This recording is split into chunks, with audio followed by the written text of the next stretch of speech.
Bonjour à toutes et à tous. Nous allons vous présenter voilà, le quatrième cours de dénombrement, donc ici, qui va porter sur les anagrammes.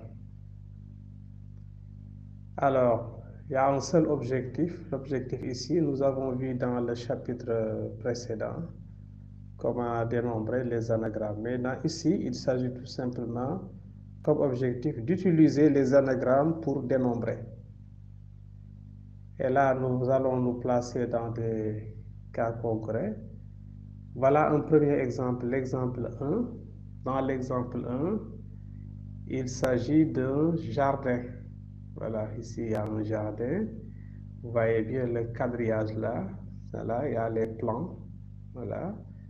Maintenant, le jardinier doit quitter le point A pour aller au point B en se déplaçant sur le quadrillage. Alors, donc, on vous dit, un jardinier quitte le point A pour aller au point B. En se déplaçant sur le quadrillage, déterminez le nombre de chemins plus courts. Voilà, le nombre de chemins plus courts. Voilà, donc c'est ça l'exercice. Pour la résolution de cet exercice, on va donner un exemple de chemin. Donc, voici le quadrillage. Et voici en rouge un exemple de chemin plus court. Bon, ce chemin plus court, c'est que si le jardinier part pour atteindre le point A, il ne va pas revenir en arrière. Donc, comme ça fait partie des chemins les plus courts si on veut se déplacer sur le quadrillage pour aller du point A au point B. Bien, maintenant, ce chemin-là, nous allons modéliser ça par le mot suivant. Donc, l'exemple de chemin, voilà, ça c'est un chemin. Voilà. Le E là, ça veut dire qu'on se déplace vers l'est. Et le N, on se déplace vers le nord. Vous voyez bien que pour le premier chemin, on a d'abord ici est, c'est le E. Ensuite 2, nord, nord, nord. Ensuite 3 E. Ensuite est, est, est. Ensuite nord, ensuite est, ensuite nord, ensuite est et nord. Donc c'est cet exemple d'anagramme-là qu'on a donné. E, N, N, E, E, E, N, E, N, E, E, N. Donc voilà un exemple de chemin plus court. Donc tout plus court chemin pour aller de A à B coïncide avec un anagramme de ce mot. C'est-à-dire que du mot de tout à l'heure, du mot donc, voilà, ici on a regroupé les E, c'est la même chose. Combien de E ici? Nous avons 7 E et 5 N. Vous voyez bien que 7 E, donc ça coïncide avec le chemin là. Ça coïncide avec le chemin là. Vers 7 E, donc vous voyez est. Jusque là, 7 E, et ensuite faire les 5 N, vous voyez bien qu'on arrive au point A. Donc, tous les anagrammes de ce mot-là, constitués de 7 E et de 5 N, vont mener au point B. Donc, c'est un court chemin. Et réciproquement. Donc, pour dénombrer le nombre de plus courts chemins, alors c'est le nombre d'anagrammes est égal au nombre d'anagrammes. Par conséquent, si x désigne ce nombre de plus courts chemins, alors x est égal, vous voyez bien que la longueur de ce mot-là, c'est 12. 12. Voilà, donc on fait factoriel 12 divisé par, le E se répète 7 fois, divisé par factoriel 7, que multiplie, le 5 se répète, le N plutôt se répète 5 fois, donc divisé par factoriel 5. Et là, on calcule, factoriel 12, on peut l'écrire, factoriel 7 multiplié par, on continue, 8 fois 9 fois 10 fois 11 fois 12 sur factoriel 7 fois factoriel 5. On peut simplifier les factoriels 7 pour avoir donc 8 fois 9 fois 10 fois 11 fois 12 divisé par factoriel 5, c'est 1 fois 2 fois 3 fois 4 fois 5. Et là, nous voyons bien que on peut simplifier, parce que 2 fois 5, c'est 10, on simplifie donc par le 10, et 3 fois 4, c'est 12, on simplifie par le 12. Et il va nous rester 8 fois 9 fois 11, ce qui donne 792. Donc, il y a donc 792 chemins plus courts pour aller de A à B. Bien, maintenant, on rend le problème un peu plus compliqué en disant quel est le nombre de plus courts chemins pour aller de A à B, mais cette fois-ci, en passant par d'abord par le point P, ensuite par le point Q. Donc, c'est là la deuxième question. Nombre de plus courts chemins si le jardinier doit aller de A à B. Si le jardinier, en allant donc de A à B, doit passer par les points P et Q. Les points P et Q ainsi placés sur le schéma. Donc là, on va donner d'abord un exemple de chemin plus court. Voilà, c'est le chemin que vous avez là en rouge. Donc, satisfaisant les conditions. Donc, voilà donc l'exemple du schéma. Vous voyez ici, on va donc vers l'est combien de fois? 2 fois, est, est. Ensuite, on fait nord, est, est, donc nord. Ensuite, est. Vous voyez là, on est en paix. Ensuite, qu'est-ce qu'on fait? On continue donc nord, nord, nord, n'est-ce pas? Nord, nord. Est, est, est. Donc, nous sommes en Q, n'est-ce pas? Nord, nord, est, est, est. Donc, nous sommes en Q maintenant. Voilà, donc un autre exemple. Donc, en quittant Q, on va faire nord, est, nord. Vous voyez bien qu'on arrive en B. Donc, voilà un exemple de chemin plus court, satisfaisant aux conditions, c'est-à-dire passer par quitter A pour aller à B en passant par P et Q. Alors, donc voilà le chemin qui était matérialisé tout à l'heure en rouge. Alors, donc, soit M le nombre de plus courts chemins. Soit M le nombre de plus courts chemins. Pour aller de A à B en passant par P et Q. Et là, on va désigner par X le nombre de plus courts chemins pour aller de A à B. Par Y, le nombre de plus courts chemins pour aller de P à Q. Et par Z, le nombre de plus courts chemins pour aller de Q à B. Vous voyez bien que on a réduit le problème en 3 sous-problèmes, n'est-ce pas? Parce que nécessairement, pour réaliser ça, il faut d'abord quitter A et aller à P, et ensuite quitter P pour aller à Q, et ensuite quitter Q pour aller à B. Bon, maintenant,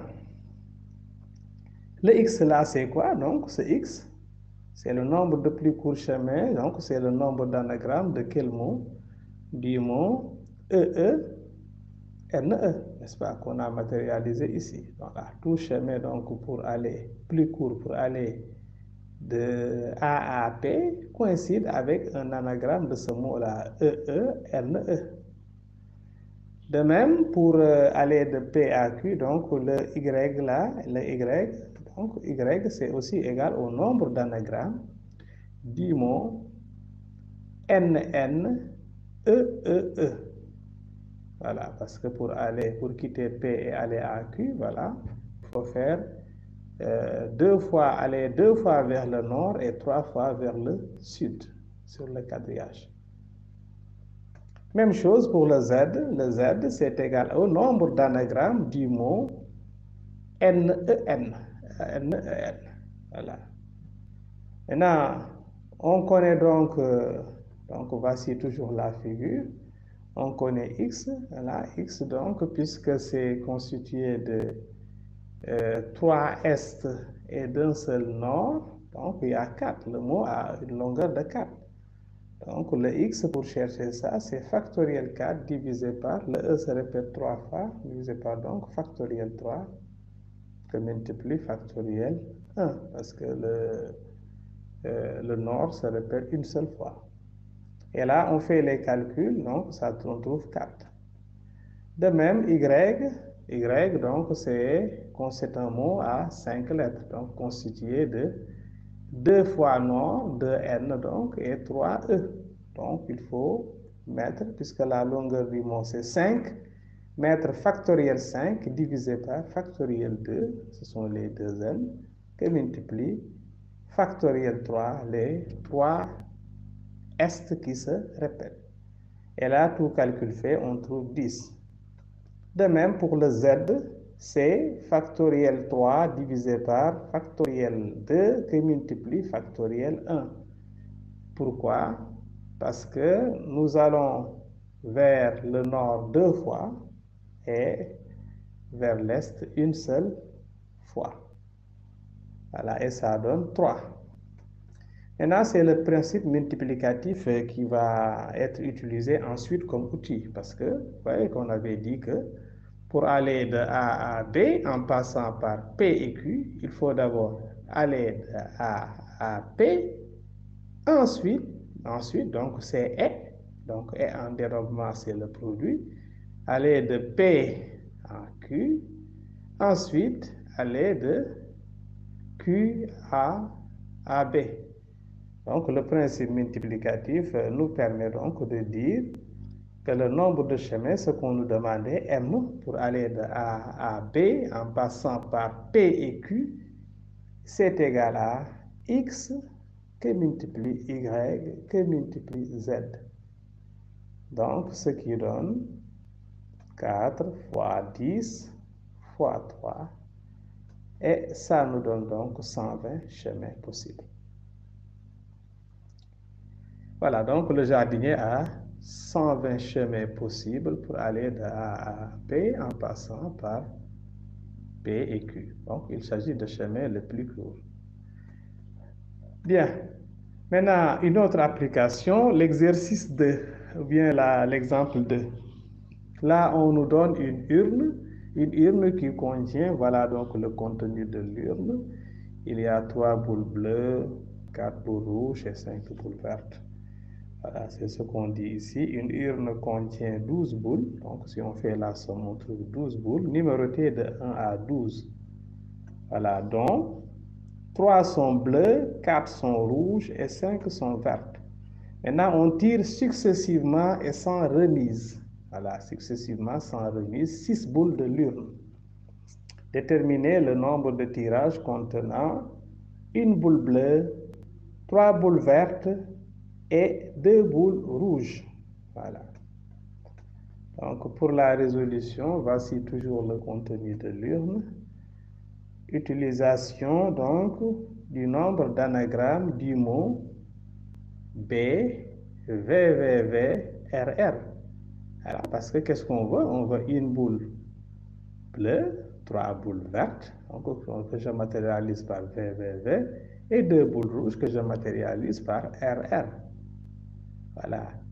Parce qu'il faut quand même chercher le nombre d'anagrammes de ce mot. Parce que remarquez que l'ordre ici est important puisqu'on tire successivement et sans remise. Donc l'ordre est important et il n'y a pas de répétition. Vous voyez que ce que j'ai placé ici comme B, V, V, V, R, R, ça veut dire que la première boule tirée est bleue, la deuxième boule tirée est verte, la troisième boule tirée est verte, la quatrième boule tirée est verte, la cinquième boule tirée est rouge et la sixième boule tirée est rouge. Mais on pouvait également avoir commencé par V, ensuite B, VV, RR. On pouvait également commencer par R, etc. Donc vous voyez que tout ça, ce sont des anagrammes de ce mot-là. Maintenant, une fois l'anagramme trouvé, maintenant on fait les choix. Le B là a combien de possibilités d'être choisi?